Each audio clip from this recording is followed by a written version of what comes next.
ಜಮ್ಮು ಕಾಶ್ಮೀರದ ಕಟ್ರಾ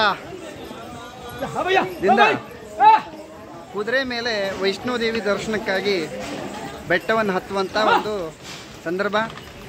ನಮ್ಮ ಆತ್ಮೀಯ ಸ್ನೇಹಿತರು ಸುದೀರ್ಘ 18-19 ವರ್ಷಗಳ ಆತ್ಮೀಯವಾದ ಸ್ನೇಹಿತರಾದಂಥ ಸನ್ಮಾನ್ಯ ಕೆನರಾ ಬ್ಯಾಂಕಿನ ಕನ್ನಡ ಸೋಮು ಅವರು ನಮ್ಮ ಮುಂದಿನ ಸೇಮ್ ರಾಜ್ಕುಮಾರ್ ಅವರು ಹೇಗೆ ಕುದುರೆಯನ್ನು ಹತ್ತಿ ಆ ಮಯೂರ ಶ್ರೀಕೃಷ್ಣ ದೇವರಾಯ ಹಾಗೆ ಬಬ್ರು ವಾಹನದಲ್ಲಿ ಕಟ್ಟಿದ ಕುದುರೆಯನ್ನು ಬಿಚ್ಚದೆ ರಣರಂಗದಲ್ಲಿ ತಕ್ಕ ಉತ್ತರವನ್ನು ಕೊಡುತ್ತೇನೆ ಅನ್ನುವಂಥ ಡೈಲಾಗನ್ನು ಹೇಗೆ ರಾಜ್ಕುಮಾರ್ ಅವರು ಬಬ್ರು ವಾಹನ ಪಾತ್ರದಲ್ಲಿ ಹೇಳ್ತಾರೋ ಹಾಗೆ ಆ ಕಟ್ಟಿದ ಕುದುರೆಯ ಕೊಂಬನ್ನು ಹಿಡಿದು ಸನ್ಮಾನ್ಯ ಸೋಮಣ್ಣನವರು ಕುದುರೆಯಲ್ಲಿ ಹೋಗ್ತಾ ಇದ್ದರೆ ಅದು ನೋಡೋದಕ್ಕೆ 2 ಕಣ್ಣುಗಳು ಸಾಲದು.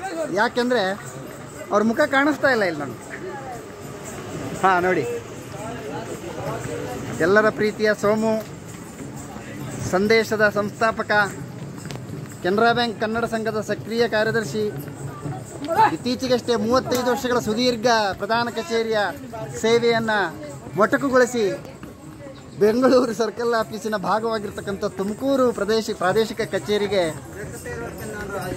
ವರ್ಗಾವಣೆಗೊಂಡಿರ್ತಕ್ಕಂಥ ಕೆನರಾ ಬ್ಯಾಂಕಿನ ಕನ್ನಡ ಸೋಮು ಅವರು ವರ್ಗಾವಣೆಯಾದ ಆರಂಭದಲ್ಲೇ ಸುದೀರ್ಘ ರಜೆ ಮೇಲೆ ಮತ್ತೆ ಜಮ್ಮು ಕಾಶ್ಮೀರ ಪ್ರವಾಸವನ್ನು ಕೈಗೊಂಡಿದ್ದಾರೆ.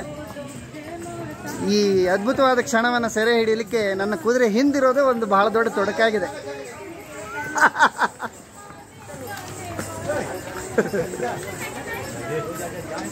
ನನ್ನ ಹಿಂದೆ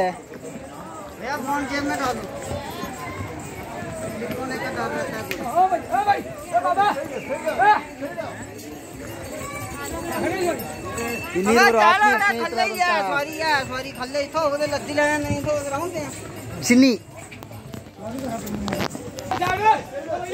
ತೀರ್ಥ ಪ್ರಸಾದ್ ಅವರು ಜೀವನದಲ್ಲಿ ಮೊಟ್ಟ ಮೊದಲನೇ ಬಾರಿಗೆ ಕುದುರೆ ಸವಾರಿಯನ್ನು ಮಾಡ್ತಾ ಇದ್ದಾರೆ. ಅವರ ಜೀವನದಲ್ಲಿ ಸಾಕಷ್ಟು ಪ್ರಥಮಗಳಿಗೆ ವೇದಿಕೆಯನ್ನು ಕಲ್ಪಿಸಿಕೊಟ್ಟಿದ್ದು ನಮಗೆ ಭಾಳ ಸಮಾಧಾನವನ್ನು ತಂದಿದೆ.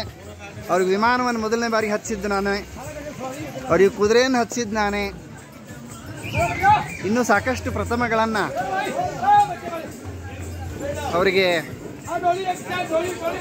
ಅನುಭವವನ್ನು ನೀಡಲಾಗಿದೆ. ಅಂತಹ ತೀರ್ಥ ಪ್ರಸಾದ್ ಅವರು ಅವ್ರ ಹಿಂದೆ ನಮ್ಮ ರಂಗ ಸಂಸ್ಕೃತಿಯ ಸಕ್ರಿಯ ಕಾರ್ಯದರ್ಶಿ ಲೋಕೇಶ್ ಅವರು ಕೂಡ ಮತ್ತೊಂದು ಕುದುರೆಯಲ್ಲಿ ಹಿಂದೆ ಬರ್ತಾ ಇದ್ದಾರೆ. ಇನ್ನೊಂದು ವಿಡಿಯೋದಲ್ಲಿ ಅವರ ಬಗ್ಗೆ ಹೆಚ್ಚಿನ ಮಾಹಿತಿಯನ್ನು ಮತ್ತು ಅವರ ಚಿತ್ರಣವನ್ನು ತೋರಿಸುವಂಥ ಪ್ರಯತ್ನವನ್ನು ಮಾಡ್ತೇನೆ. ಈಗ ಈ ವೈಷ್ಣೋದೇವಿಯ ಅದ್ಭುತವಾದಂತಹ ಈ ಬೆಟ್ಟವನ್ನು ಹತ್ತುವಂಥ ಈ ಸಂದರ್ಭ ಹೇಗಿದೆ ಅಂತಂದರೆ, ಎರಡೂ ಬದಿಯಲ್ಲೂ ಸಂಪೂರ್ಣ 14 ಕಿಲೋಮೀಟರ್ ವಿಸ್ತಾರ ಇರ್ತಕ್ಕಂಥ ಈ ಬೆಟ್ಟದ ಮೇಲೆ ಕುದುರೆ ಮೇಲೆ ಹೋಗ್ತಾ ಇದ್ದರೆ ಎರಡೂ ಭಾಗದಲ್ಲೂ ಅಂಗಡಿ ಮುಂಗಟ್ಟುಗಳು ವಿಶೇಷವಾಗಿ ಕಾಣಸಿಗ್ತವೆ. ಮತ್ತು ದೇವರ ಪ್ರಸಾದ ಇರ್ಬೋದು, ತಿಂಡಿ ತಿನಿಸುಗಳಿರಬಹುದು, ಈ ಥರದ ವಿಶೇಷ ವ್ಯವಸ್ಥೆ ಈ ಎರಡೂ ಮಗ್ಗಲಿನಲ್ಲಿ ನಾವು ನೋಡಲಿಕ್ಕೆ ಸಾಧ್ಯ. ಹಿಂದೆ ನೀವು ನೋಡ್ಬೋದು ನಮ್ಮ ವಕೀಲರಾದಂಥ ಲೋಕೇಶ್ ಅವರು ಮತ್ತು ತೀರ್ಥ ಪ್ರಸಾದ್ ಅವರು ವಿಶೇಷವಾಗಿ ಬರ್ತಾ ಇದ್ದಾರೆ. ಇಲ್ಲಿ ಕಾಣುವಂಥ ಈ ಸೃಷ್ಟಿ ಸೌಂದರ್ಯದ ವೈಭವ, ಹಸಿರು ಸ್ವರ್ಗವನ್ನೇ ಕಣ್ಣ ಮುಂದೆ ಆ ಮಹಾತಾಯಿ ವೈಷ್ಣೋದೇವಿ ಬಿಚ್ಚಿಟ್ಟಿದ್ದಾಳೆ ಅನ್ನುವ ಹಾಗೆ ಅದ್ಭುತವಾದಂತಹ ಬೆಟ್ಟಗಳ ಸಾಲಿದು. ಅಂತಹ ಬೆಟ್ಟದ ಮೇಲೆ ಆದಿಶಕ್ತಿ, ಮಹಾಲಕ್ಷ್ಮಿ, ಮಹಾಸರಸ್ವತಿ ಮತ್ತು ಲಲಿತಾ ಪರಮೇಶ್ವರಿಯ ಅದ್ಭುತವಾದಂತಹ ರೂಪ ವಿಮೂರ್ತದಲ್ಲಿ ನಮಗೆ ಕಾಣಸಿಗುವಂಥದ್ದು ವೈಷ್ಣೋದೇವಿಯ ಬೆಟ್ಟದ ಮೇಲೆ.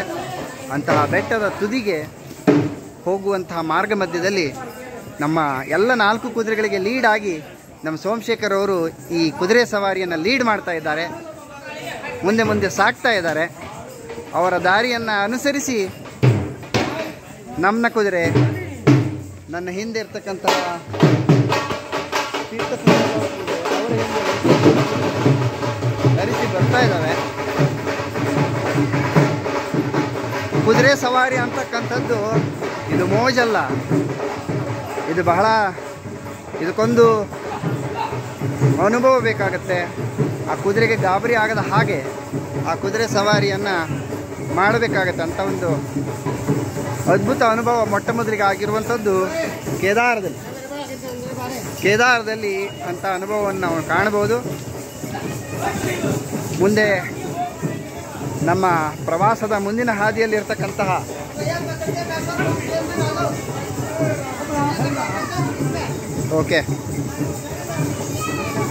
ಅಮರನಾಥಕ್ಕೂ ಕೂಡ ನಾವು ಕುದುರೆಯನ್ನು ಬಳಸೋರಿದ್ದೀವಿ. ಈಗ ಸದ್ಯ ನಮ್ಮ ಯಾತ್ರೆ ವೈಷ್ಣೋದೇವಿಯ ಕಡೆಗೆ ಸಾಗ್ತಾ ಇದೆ.